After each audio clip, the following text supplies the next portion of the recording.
This is the introduction, not to me. This is the introduction to all of us here who are on the street, about to be on the street, or have been on the street. This is the Unhoused open mic. So that's what the introduction is, and that's what we're all here to recognize.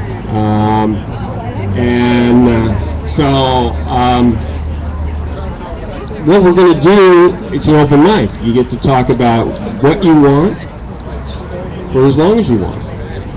And since I'm an unhoused person, I get to talk about whatever I want for as long as I want. My name's David. I've been homeless for a long time. First moved to Venice in 1980. I became homeless in 1987. And what I want to talk about is some solution. Just one solution. And I hope everybody today who comes up on the street, that we all listen to the solutions that they're proposing. And we all listen to each other. About 2 years ago, 2.5 years ago, they shut down the Venice boardwalk where hundreds of people have had a home since the price of homes went out of sight in Venice.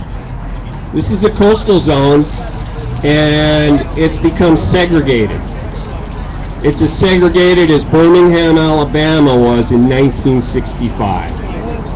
There's restaurants that certain people cannot go into. There's toilets you cannot use. Drinking fountains they won't let you take a drink of water from. That's Birmingham. That's Mobile. That's New Orleans in 1950, 1965.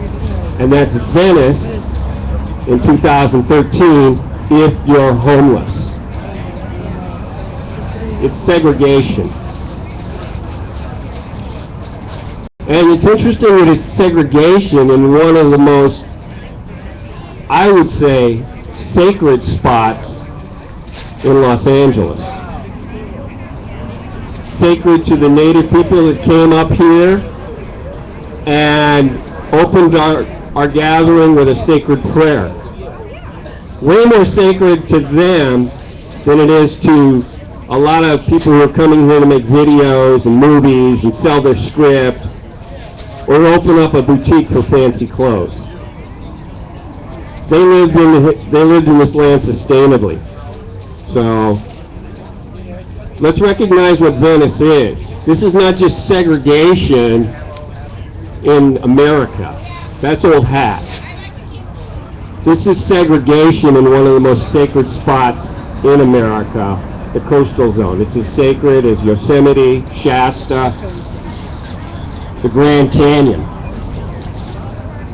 And even our politics recognizes some of that, because even our Constitution, our laws such as they are, recognizes that this is a coastal zone, belongs to all the people of California.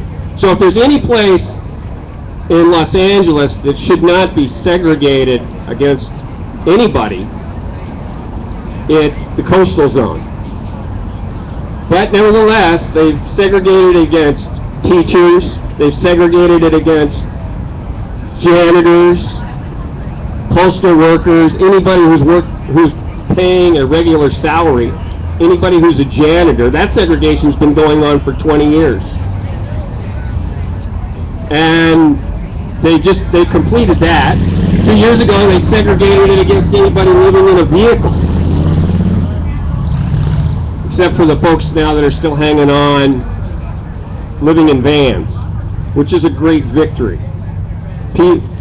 Well, I'm mentioning that because we are winning some battles.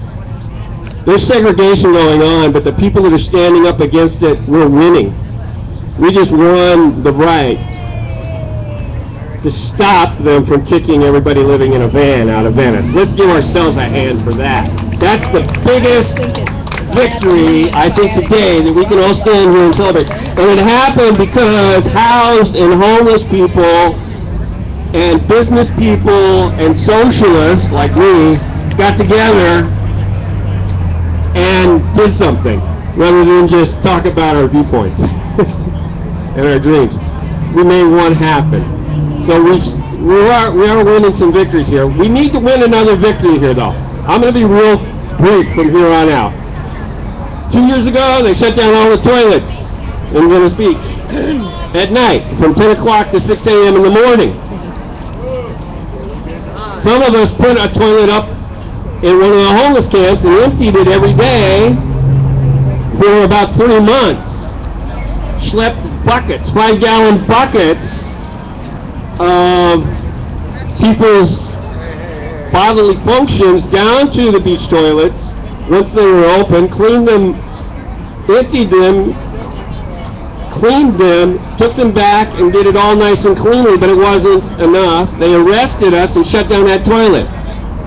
Some of us went to court and won a jury trial. 12 people were forced to take 5 days off from work to hear the city of Los Angeles prosecute homeless people for emptying a toilet. The jury was really rolling their eyes. It didn't take them long to tell the city that was wrong. Shortly after that, the Los Angeles Times wrote one of the longest editorials that I've ever seen in the Los Angeles Times, saying, hey, get a clue. The city of LA needs to open up some toilets in Venice Beach. Can we get a hand for that? The city of LA needs to open up some toilets for the homeless in Venice Beach. The city of LA needs to do that. That's a public responsibility.